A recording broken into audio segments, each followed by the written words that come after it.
Hello student, তোমাদের সবাইকে Sucheta Bengali পাঠশালাতে আবার স্বাগত। দেখো, সেকেন্ড ইউনিট টেস্ট এসে গেছে। অনেকের আজ থেকে স্টার্ট হয়েছে, অনেকের 3 তারিখ থেকে স্টার্ট। যাদের 3 তারিখ থেকে স্টার্ট এক্সাম, তারা পরীক্ষা দিতে যাওয়ার আগে লাস্ট মিনিট সাজেশান এটা দেখে যাও।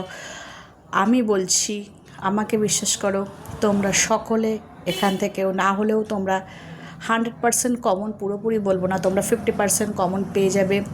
এই প্রশ্নগুলো দেখে যাও। শর্ট কোয়েশ্চেনের আনসার আমি করেই দিয়েছি, বড় কোশ্চেনগুলো তোমরা দেখে যাও। দেখো, ফাঁকি গল্পে বর্ণিত গাছটি কি? আম গাছ। দেয়াল চিত্র সাধারণত এঁকে থাকেন কারা? মেয়েরা। গোপালের বাবা ল্যাংড়া মানিয়েছিল কোথা থেকে? ভাগলপুর থেকে। উপসর্গ ব্যবহৃত হয় শব্দের আগে। পিঁপড়ে গায়ে মাখে ধুলোর বেনু। পিঁপড়ে কবিতাটি কার লেখা? অমিয় চক্রবর্তী। বিভক্তি প্রধানত কয় প্রকার? 2 প্রকার। বাবা মা বাড়ি বদলে গিয়েছিল কোথায়? সজনেখোলায়। অনুসর্গের অপর নাম কি? পরসর্গ। আত্মপ্রত্যয় হলো উপসর্গ, শব্দকে পদে পরিণত করে উপসর্গ। বিদেশি অনুসর্গের উদাহরণ হচ্ছে বনাম। এবার হচ্ছে 2 দাগের যেই কোয়েশ্চেনগুলো তোমাদেরকে লিখতে হবে, এক কথায় 2-1টি বাক্যে উত্তর, সেখান থেকে যেই প্রশ্নগুলো তোমরা করবে। গোপালবাবুর বাড়ির ঠিকানা জিজ্ঞাসা করলে তিনি কি বলেন? 1 নম্বর। 2 নম্বর, চিত্রগীত কথার অর্থ কী? কার ডাকে রাত্রি নেমে আসে? নেক্সট প্রশ্ন দেখো, আষাঢ় মাসে কোন ফল খেতে মিষ্টি হয়? 2.5 কি? কতগুলি গ্রামের পর সাধারণত একটি হাট চোখে পড়ে? ভয় করে তাই আজ সরিয়ে দিতে। পিঁপড়েকে সরিয়ে দিতে কবির ভয় করে কেন?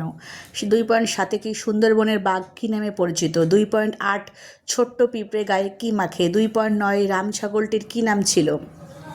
2.10 বিভক্তি অনুসর্গের প্রধান পার্থক্য কী? 2.11 উপসর্গের অপর নাম কি? 2.12 হযবরল গল্পে অদ্ভুত যন্ত্রটার নাম কি?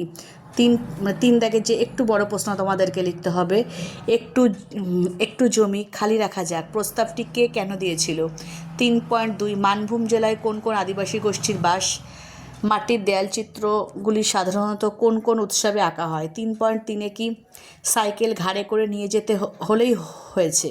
লেখকের গন্তব্য কোথায়? সাইকেল ঘাড়ে করে যাওয়ার প্রসঙ্গ এসেছে কেন? এবার 4 প্রশ্ন, যেগুলো বড় করেই লিখতে হয়। বাঘ কবিতাটি কার লেখা? বাঘজননী লজ্জা পেয়েছিল কেন? 4.2 কি আছে দেখো, হাটের স্থান ছাড়িয়ে দূরের গ্রামের ছবি কিভাবে হাট কবিতায় ফুটে উঠেছে লেখো। নেক্সট কোয়েশ্চেন কি বলেছে? 4.3 খুশির নুপুর ঝুমুর ঝুমুর বাজছে নিরালাতে, এর অর্থ বুঝিয়ে দাও। 5 এবার 5-এর যেগুলো ভালোই মোটামুটি তোমাদেরকে বড় লিখতে হবে।